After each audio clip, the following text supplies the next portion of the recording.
Hello viewers, welcome to our show. I am Joy Charles. आज मैं आपके सामने जो प्रोग्राम पेश करने जा रही हूँ वो हमारी इबादत के एक ख़ास हिस्सा यानी वर्शिप के बारे में है। जैसे कलाम मुक़द्दस में मरकूम है कि खुदा रूह है और ज़रूर है कि उसके परस्तार रूह और सच्चाई से उसकी परस्तिश करें। हमारी खुशनसीबी है कि आज हमारे स्टूडियो में मौजूद हैं पास्टर सुभाष गिल, जो वर्शिप के बारे में हमें मज़ीद सिखाएंगे। तो सुनते हैं ये मैसेज। मैं पास्टर सुभाष गिल आपकी खिदमत में हाजिर हूँ। मेरी तरफ से आप सबको बहुत बहुत प्यार भरी सलाम। और आज का जो मेरा मौजू है वो प्रस्तिश पे हम कुछ थोड़ी देर के लिए बातचीत करेंगे कि वर्शिप है क्या, प्रस्तिश क्या है। तो इससे पहले कि मैं अपने इस मौजू पर आऊं तो कलाम में यूहन्ना 4 बाब उसकी 24 आयत में लिखा है कि खुदा रूह है और वो ऐसे परस्तार ढूंढता है जो उसकी प्रस्तिश रूह और सच्चाई से कर सके। यहां पर हम देखते हैं कि प्रस्तिश जो है वो रूह और सच्चाई से जो होती है वो खुदा को पसंद आती है। प्रस्तिश जो है ये क्या है। सबसे पहली बात आज हम इस चीज पे नजर डालेंगे कि what do we understand about worship. हम प्रस्तिश से क्या सीखते हैं और क्या समझते हैं कि प्रस्तिश है क्या। तो जो आज मैं इसके बारे में बात करने वाला हूं वो ये है कि वर्शिप इज अ रिलेशनशिप। एक रिश्ता है जिस रिश्ते में जब हम खुदा के साथ जुड़ते हैं तो उस रिश्ते को जब खुदा, क्योंकि रूह है और खुदा उसी रिश्ते से हमारे साथ जो गुफ्तगू है हमारी उसी रिश्ते से समझ सकता है। और रिलेशनशिप है इसका मतलब ये है कि टू रिलेट समथिंग, किसी चीज के साथ जो रिलेट कर सकती है। और खुदा रूह है और खुदा रूह जब हैं तो हम खुदा के साथ तब ही रिलेट कर सकते हैं जब हम खुदा के रूह से पैदा हुए हैं।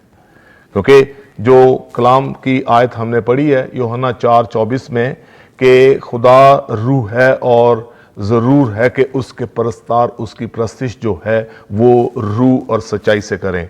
रिलेट जो करते हैं, meaning relationship means to relate. Are you from the species from the same thing, उसी रूह से पैदा हुए हैं कि नहीं। अगर खुदा से बात करनी है तो खुदा के रूह से पैदा हुए हैं। अगर इंसान से बात करते हैं हम तो जो इंसान हमें नजर आता है, कोई भी शख्स जो है, औरत है या मर्द है, हम उसके साथ बीइंग अ मैन और a woman, I talk to that man और a woman because I am a man too. मैं भी एक आदमी हूं और मैं आदमी के साथ बात करता हूं फिजिकली, इस जिस्मानी रूप में, जिस्मानी सूरत में आके आदमी के साथ मैं बात करता हूं। इसी तरह से खुदा के साथ बात करने के लिए खुदा रूह है और हमें रूह से पैदा होकर उसकी प्रस्तिश करना जरूरी है। क्योंकि रूह और सच्चाई से प्रस्तिश, खुदा ऐसे परस्तार ढूंढता है जो रूह और सच्चाई से उसकी प्रस्तिश करें। और रूह और सच्चाई से जब प्रस्तिश की बात आती है तो रूह और सच्चाई से हम तब ही प्रस्तिश कर सकते हैं, अपनी रूह से नहीं बल्कि खुदा के रूह से। पहला कुरिन्थियों 2 बाब में जब हम वहां उसकी 10वीं आयत से 2-3 आयतें पढ़ते हैं तो वहां लिखा कि हमने खुदा का, दुनिया का रूह नहीं पाया बल्कि खुदा का रूह पाया है। खुदा का रूह पाया और खुदा का रूह जब हम पाते हैं तो खुदा का पाक रूह जो है वो ही हमें खुदा के दिल की तह की बातों से वाकिफ करवाता है। आमीन। और जब खुदा का रूह खुदा के दिल की बातों को समझाता है तो खुदा का रूह ही हमें यह भी बताता है कि खुदा को कौन सी चीज पसंद है, खुदा को कैसी प्रस्तिश पसंद है, खुदा को कैसी गुफ्तगू पसंद है। खुदा पाक है और खुदा के पाक रूह से ही हम उसकी पाकीज़गी की चादर में लिपट कर फिर हम वो बात करते हैं। It's like when we speak under the authority of the holy spirit, our spirit is filtered. हमारी रूह जो है वो फिल्टर होके, हमारी रूह नहीं काम करती लेकिन उस पाक रूह के पीछे छिपकर हम खुदा के पाक रूह की मदद के साथ खुदा की मर्जी के मुताबिक प्रस्तुत करते हैं। तो रिलेशनशिप जो है ये बहुत ही इंपॉर्टेंट फैक्टर है वर्शिप में। अगर आपका खुदा के साथ रिश्ता ही नहीं है तो जो मर्जी करते रहें, खुदा को पसंद ही नहीं आएगा बिल्कुल। क्यों? क्योंकि खुदा रूह है और पाक है। अपना हबक्कूक 1:13 में लिखा है कि खुदा पाक है और उसकी आंख पाक है। उसकी आंख जब पाक है तो वो गुनाह को देखती नहीं है। अगर गुनाह को देखती नहीं है तो आप अपनी जिस्मानी रूह के साथ जिंदा खुदा जो पाक खुदा है उसकी प्रस्तिश नहीं कर सकते। सो याद रखें कि प्रस्तिश जो है इट्स अ रिलेशनशिप, और रिलेशनशिप जो है वो खुदा के पाक रूह के बगैर हम खुदा के साथ रिश्ता नहीं जोड़ सकते। और जब रिश्ता जुड़ेगा नहीं तो हम खुदा की प्रस्तिश नहीं कर सकते, उसके साथ बातचीत नहीं कर सकते। खुदा के पाक रूह से पैदा होकर, खुदा के पाक रूह से मामूर होकर उसकी मदद के साथ हम प्रस्तिश करते हैं, और वो प्रस्तिश जो है वो खुदा के मन को भाती है। वो बिल्कुल उसी तरह से जब हम जमीन पर रहकर अपनी प्रस्तिश का, अपनी शुक्रगुजारियों का मज़बा तैयार करते हैं, जब आप गुफ्तगू के तौर पर, बहुत से लोग वर्शिप को महदूद कर देते हैं। वो कहते हैं जी म्यूजिक ही है, सिर्फ गाना बजाना है वर्शिप है। इस नॉट गाना बजाना नहीं है, एक हिस्सा है वो। मौसीकी जो है वो प्रस्तिश का एक हिस्सा है। दरअसल टोटल वर्शिप जो है that's a communication with. Communication का मतलब होता है टू कम्यून। कम्यून का मतलब होता है to come in unity. Worship में हम यूनाइट होते हैं खुदा के साथ। कलाम में लिखा हुआ है ज़बूर 22 में कि खुदा अपने लोगों की प्रस्तिश पर तख्त नशीन होता है। तख्त नशीन कैसे होता है? क्योंकि उसके रूह के साथ जुड़कर हम खुदा की मर्जी के मुताबिक जब प्रस्तिश करते हैं, उसकी पाकीज़गी की चादर में लिपट कर जब हम प्रस्तिश करते हैं तो खुदा उस चीज को समझकर हमारे बीच में आ जाता है। आमीन। सो कम्यून जो है, coming in union, communion, Holi communion हम लेते हैं, पाक ईशा लेते हैं। होली कम्यूनियन का मतलब कि उसके पाकीज़गी में उसके साथ हम यूनाइट होते हैं, और जब यूनाइट होते हैं तो फिर उसके बाद जो है वो हम खुदा के साथ बातचीत कर सकते हैं। 4 चीजें मैं आपके साथ शेयर करना चाहता हूं। हिब्रू में जब इसको होली जो प्रस्तिश की जो वर्शिप इन हिब्रू का मतलब है शाचा।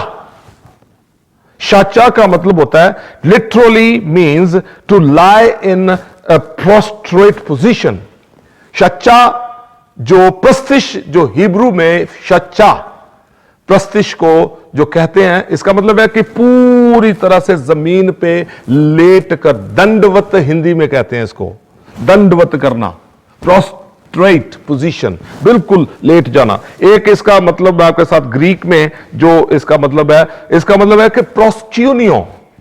प्रोस्क्यूनियो मीन टू किस, उसका बोसा लेना। ज़बूर 2 में लिखा कि बेटे को चूमो। बेटे को चूमने का मतलब यही है कि जो बेटे को चूमता है वो ही खुदा के पाक रूह से पैदा होता है। जो पाक रूह से पैदा हुआ है उसको प्रस्तिश की समझ आनी शुरू हो जाएगी। प्रोस्क्यूनियो, प्रस्तिश करनी है तो बेटे को चूमो। बेटे को चूमो मतलब पाक रूह से पैदा हो और पाक रूह की मर्जी के मुताबिक काम करें। एक जो सेबोमोया मीन्स रेवरेंस, उसकी इज्जत करना, कदर करना। हम लोग जब प्रस्तिश करते हैं तो खुदा की उस रेवरेंस को, उसकी कदूसियत को जहन में रखना चाहिए कि खुदा पाक है, खुदा कादर है। आमीन। एक आखिरी जो मैं आपके साथ शेयर करना चाहता हूं, लेट्रियो, इसका मतलब है कि टू गिव और टू प्रोवाइड ट्रू वर्शिप, और the true worship begins from within with respect.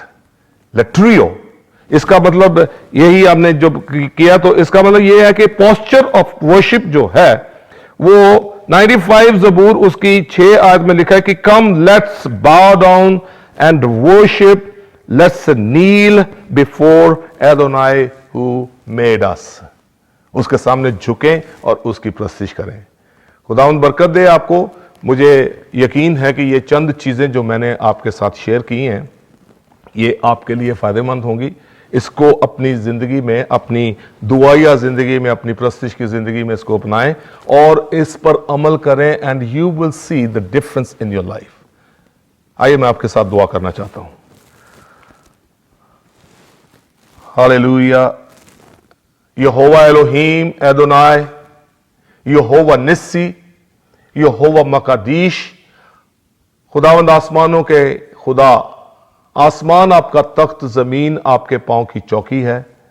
और पहले खुदावंद मैं शुक्रगुजारी करता हूं कि इब्राहिम, इसहाक और यकूब से आपने ये वादा किया कि मैं तेरी नस्ल को जमीन की इंतहा तक बढ़ाऊंगा। और पहले खुदावंद मैं शुक्रगुजार हूं कि जब आपने अपने बेटे को वक्त पूरा होने पर जमीन पर भेजा और आपके बेटे के वसीले से, उसकी कुर्बानी के वसीले से हम उसके रूह से पैदा होते हैं और इस काबिल बनते हैं कि हम आपकी प्रस्तिश कर सकें, क्योंकि रूह की मदद के साथ ही हम प्रस्तिश कर सकते हैं। मैं अपने बहनों भाइयों के लिए जितने भी इस प्रोग्राम के साथ जुड़े हुए हैं और इस प्रोग्राम को सुन रहे हैं, देख रहे हैं, उनके कानों में जब ये आवाज जारी है तो प्यारे खुदावंद उनकी रूह को अपने पूरे कब्जे में करें। और खुदावंद जो रूह से मामूर हैं, जो रूह से भरे हुए हैं, रूह से पैदा हुए हैं, उनको खुदावंद सच्ची रूह से प्रस्तिश करनी समझ आ जाए और वो आपकी प्रस्तिश रूह और सच्चाई से करें और खुदावंद का नाम उनकी जिंदगियों में जलाल पाए। अपने तमाम बहनों भाइयों के लिए ये मैं मांगता हूं और पा लेता हूं, यीशु मसीह नासरी के नाम में, आमीन। God bless you. मैं उम्मीद करती हूँ कि आपने इस प्रोग्राम के वसीले से बरकत पाई होगी। हमें अपनी दुआओं में याद रखें। Thanks for watching and God bless you all.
Yes, we do.